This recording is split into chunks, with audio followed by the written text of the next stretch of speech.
Hi, I'm Dr. Cynthia Clark, acupuncture physician, applied clinical nutritionist, medical Qi Gong practitioner, and president of Longevity Wellness. And one of the most common questions that I have gotten asked is menopause and weight gain. How do I get out of this sticky wicket? I wanted to take a moment and talk to you about a couple of different ways that we look at the issues of menopause. As you likely know, in Western medicine, we primarily use hormone replacement therapy and synthroid for various different types of menopause symptoms. So I want to introduce you to functional medicine perspective and traditional Chinese medicine perspective. Functional medicine and traditional Chinese medicine are two chefs in the same kitchen. They're both talking about holistic approach to the body, the whole body approach, where a problem in your right finger may be connected to a problem in your left toe. Now that makes sense if you're talking about something like gout, right? We have a historical basis for systemic connection. Traditional Chinese medicine tends to use herbs and recipes, and so we can think of it as like the wizened grandmother, the wise woman. And functional medicine tends to rely more on gadgets and techs, using lab tests and modern science. And I am an engineer turned acupuncturist, so I really like both. First, let's talk about one of the 6 pattern differentiations we're going to be discussing today, or diagnostic measures we're going to be discussing today, and this is low estrogen. We can think of this in traditional Chinese medicine as kidney yin deficiency. So you see my little cartoon here, you've got kidney yin deficiency on the left, and you've got that low estrogen on the right, and they've got a lot of things in common. So they're both going to have things like night sweats and mood swings and hot flashes and vaginal dryness. It's just kidney yin deficiency is a little bit more comprehensive, where we might also be looking at things like backache and tinnitus, and simply put, dry inside. So maybe dry eyes, dry mouth, maybe some brain fog that comes from that dryness. Liver qi stagnation versus functional medicine, we say stress or need for liver detox. Liver qi stagnation is possibly one of the most popular diagnoses in Chinese medicine, and that is because it is one of the most common pattern differentiations for women. Any woman who's ever experienced any types of PMS, especially that involved any kind of irritability or frustration, very likely had liver qi stagnation going on. In functional medicine, we look at that as AST, ALT is a bit out of balance. This person needs to do some liver detox. Bilirubin might be a bit out of balance. In traditional Chinese medicine, we can tell it with a wiry pulse. When we take the pulse, we can tell it with breast tenderness. Like I said, irritability is really that number one symptom, so it's very clear usually to tell liver qi stagnation. The third diagnosis that we're going to talk about with menopause and weight gain is spleen qi deficiency and the gut-brain axis. So you see that spleen on the left, and you see the beautiful little gut-brain axis on the right.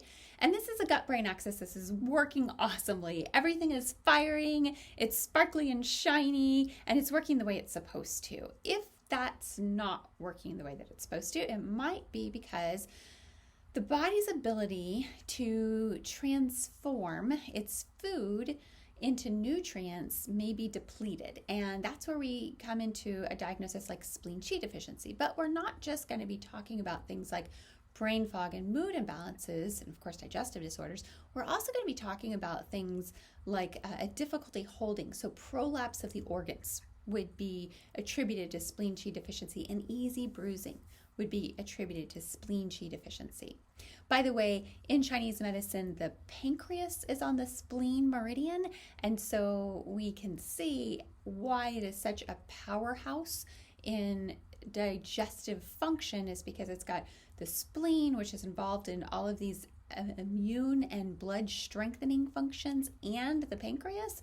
So it's a huge deal. It's really the primary digestive organ in Chinese medicine.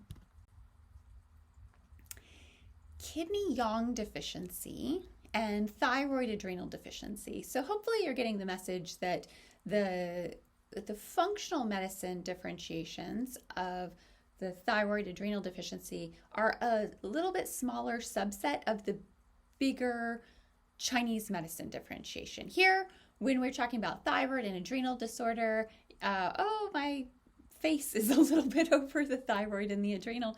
But this guy is like, his temperature is going to be up and down. He's tired. Of course, kidney yang is also temperature. He's cold, or she's cold and tired.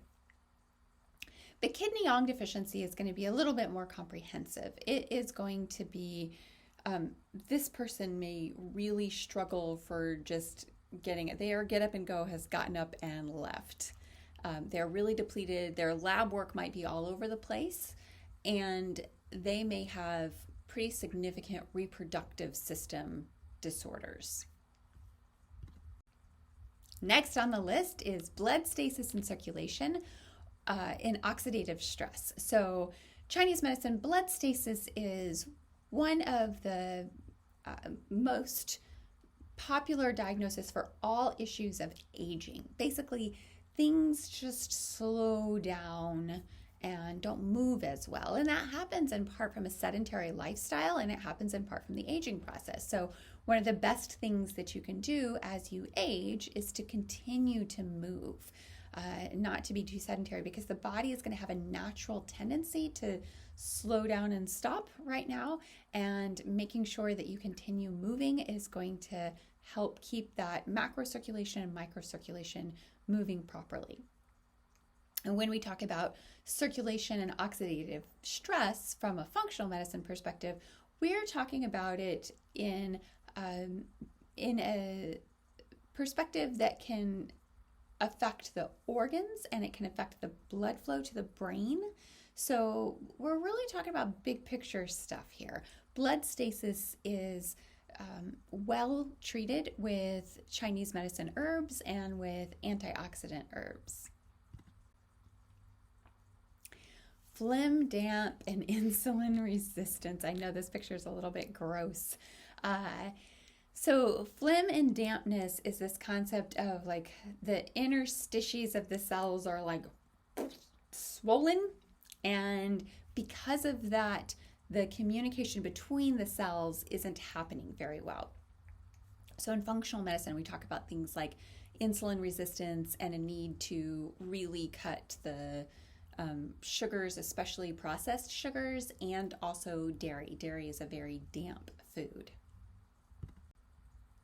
Okay, so in summary, I hope you get the perspective that there are a lot of different ways that we can look at menopause and stuck weight or weight gain, and they are ways of seeing things that help us to open the door to appropriate, effective treatment. You are not doomed to get old and fat. In my 48th year, I did 2 Ironmans, and I guarantee you that there was no way I could have done those when I was in my early 20s. So it's a process. I share that just because, it was also a lot harder. I had a much different body, and I used these tools of the lab test and the Chinese medicine diagnostic tools and the wonderful herbs that are provided in both of these realms in order to strengthen ourselves. When your estrogen starts to dip, ladies, things are going to change. You can be more sore, you can be more tired, and you can heal more slowly. Of course, in addition to all of the things that we know about, like the night sweats and the hot flashes and the crankiness and the dryness and the vaginal discomfort, all of those things can be due to estrogen deficiency. But that's not the only differentiation in menopause and weight gain. So this is designed for you to just open the door to understand why you might want to work with a traditional Chinese medicine practitioner or functional medicine practitioner to help give you more visibility and help you find more wisdom in how to honor your body and its process, because we can get more awesome as we get older, and I invite you to consider that possibility in your journey. I'm Dr. Cynthia Clark, and that's good medicine.